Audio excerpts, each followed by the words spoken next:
भैँसी पालेको छु के त्यही भएर त्यति सार्प नभन्नु नि बिचरा जे पनि छोरी मान्छे इज्जत हुन्छ यार ए भगवान् अनि दुध भने दुधै हो त नि तपाईँले जे सम्झे त्यही हो हजुर मिल्क हो नेपालीमा दुध भन्नु अप्ठ्यारो लाग्यो मिल्क क्या मिल्क मिल्कको लागि बाल्टिन लिएर आउनु रे म पठाइदिन्छु लाज मर्दै यार छोरी मान्छेलाई के सोच्यो त्यस्तो भन्ने थाहा छैन त मसँग दुध हुँदैन त डेरीमा गएर कति लिनुहुन्छ होला नि त भनेको अनि त्यही त डेरीबाट लिए पनि भैँसीबाट लिए पनि कुरो एउटै त हो नि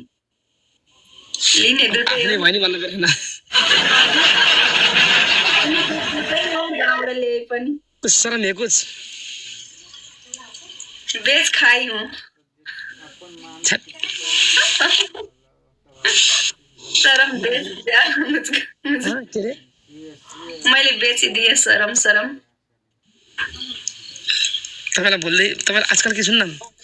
मसँग लाइभमा बसेपछि के हजुर कोही मान्छेले यसो तपाईँ चिया बेच्न गएको बेलामा कसैले यसो चिन्नुहुन्छ होला चियावालीजी के छ भन्नुहुन्छ त रुबिनजीसँग त पुरा तपाईँ त अहिले भाइरल हुनुभएको भनेर भन्नुहुन्छ अनि हजुर हजुर भने कति राम्रो हुनुहुँदो रहेछ तपाईँहरूको जोडी कस्तो सुहाउँदो रहेछ बिहे कहिले गर्ने भन्नुहुँदै थियो एक दुईजनाले अनि रुबिनजीलाई सोध्छु नि भने मैले कुन्दैन श्रीमतीले ढाड भाँच्छ मेरो केटा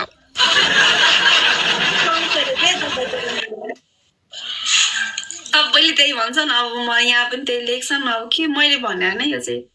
पियर्सले भनेको उता बाहिर पनि त्यस्तै तपाईँ मोटी कति राम्रो हुनुहुन्छ म तपाईँको पैताला पनि सुन्नु हौ यति राम्रो हुन्छ तपाईँ पनि के सब इफेक्ट कमाल हो यार होइन होइन इफेक्ट लगाएको अनुहार र नलाएको अनुहार म चिनिहाल्छु नि ला छ मेरो बिना इफेक्ट गर्ने अनुहार ल देखाउनु त म छैन यार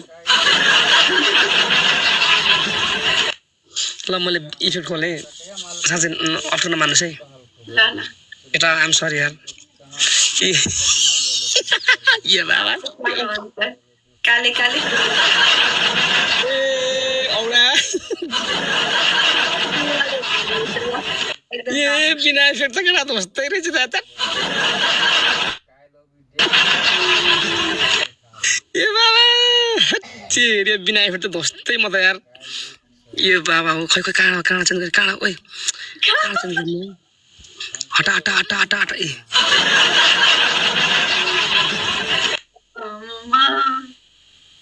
साँच्चै इफेक्ट लाउनु हुँदो रहेछ होइन आज मात्रै लाउनु भएको होला अरू बेला त लाउनु लाउँछु के अब म पनि लाग्यो भने अब पनि सुत्नु पर्छ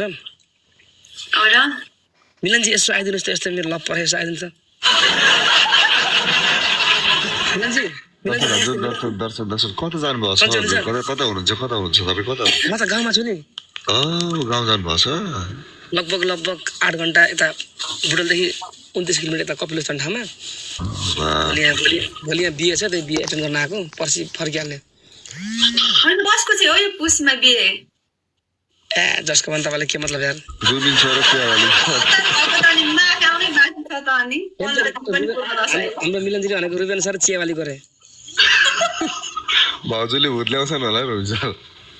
साँच्चै मिलनजी तातो पानीले भूत लाँदैन कुन दिन यार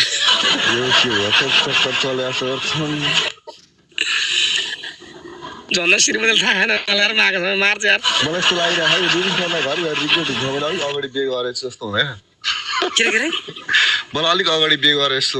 गरेछ जस्तो हुँदैन हुन्छ नि मिलनजी यार मनको कुरा कसलाई भन्ने हो होइन अब यति राम्ररी मान्छेलाई देखेर त मान्छे त जो पनि हो यसो रबरी सरजी चल्छ है कृष्णले त 16 सय बिहे गरे त्यो चल्छ भन्ने कुरा त्यो मिल्दैन त्यो सोच्नै हुन्न यार सरजी कृष्णले भगवानले त 16 सय बिहे गरे यार के हो हामी त मान्छे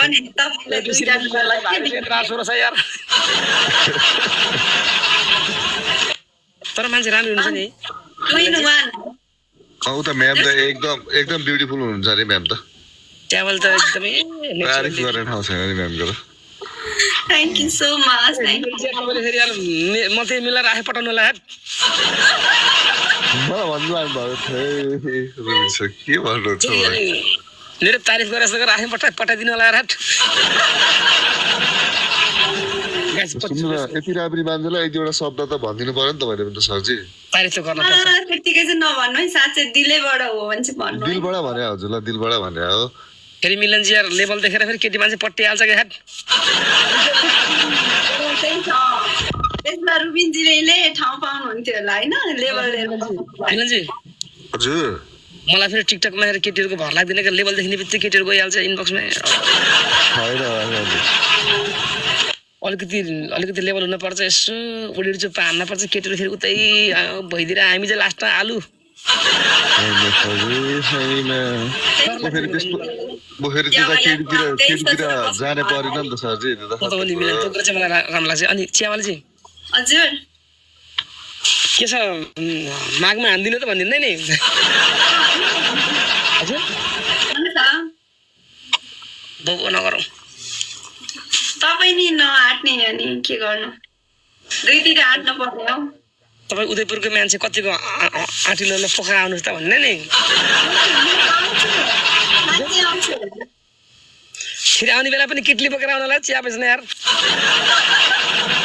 मान्छे दुईवटा व्यवसाय झन् सोच्नु त जताबाट नि फाइदै फाइदा आफ्नो सान देखाउनु पर्छ केही पनि हुन चिया परिश्रम त म जिस्केर भनेको पैसा पनि कमियो मान्छे पनि भेट्यो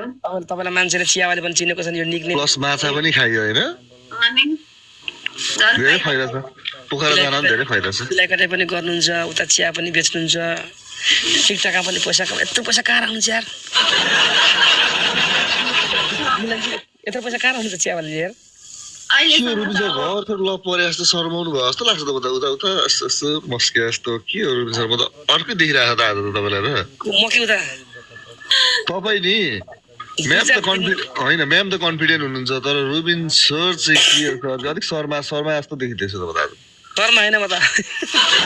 शर्मा जस्तो क्या लाइक लजा जस्तो देखिरहेको छ 2-4 दिन मिलन चाहिँ मेरो ढाड चिला खाके भाउजू कुचेर आइपुग्नुहुन्छ नि यहाँ उडेर श्रीमतीको कुटाइ नाच्नको गरेको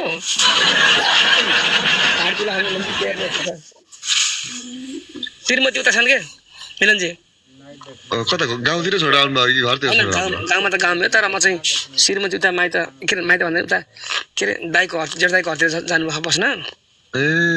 आज त्यो बास म चाहिँ आफू जन्मेकै हुर्केको ठाउँमा बसेछु कि अहिले म चौतारीमा छु तपाईँ यता लाइक नेपालतिरै हो कि उता हाततिरका मिलन चाहिँ नेपालमै हो नि हौ कपिलवस्तु गौतम बुद्धको जन्मस्थान खै अब त्यस्तो साह्रो नाम त थाहा छैन सर कता के पर्छ होइन लुम्बिनी भनेपछि त चिन्नु पर्ने तपाईँले लुम्बिनी सुने कपिलवस्तुको लुम्बिनी भनेको एकदमै गौतम बुद्ध जन्मस्थान त्यो ठाउँमा मैले 27 वर्ष जारेको हजुर हजुर 7:30 को 10 स्टार्ट फलोइङ युहरूलाई चियावाले जी यार लभ सब्जी नगर्नुहोस् क्या तपाईँले के भन्नुभयो एउटा केटा मान्छे खोज्नुहोस् बिहे गर्नुहोस् के म त तपाईँसँगै बिहे अनि तपाईँ केटा होइन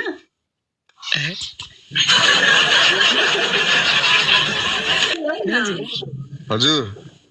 प्रश्नमाथि प्रश्न हान्दिरा यार तपाईँ त मायामा परिसक्नु भएछ सरजी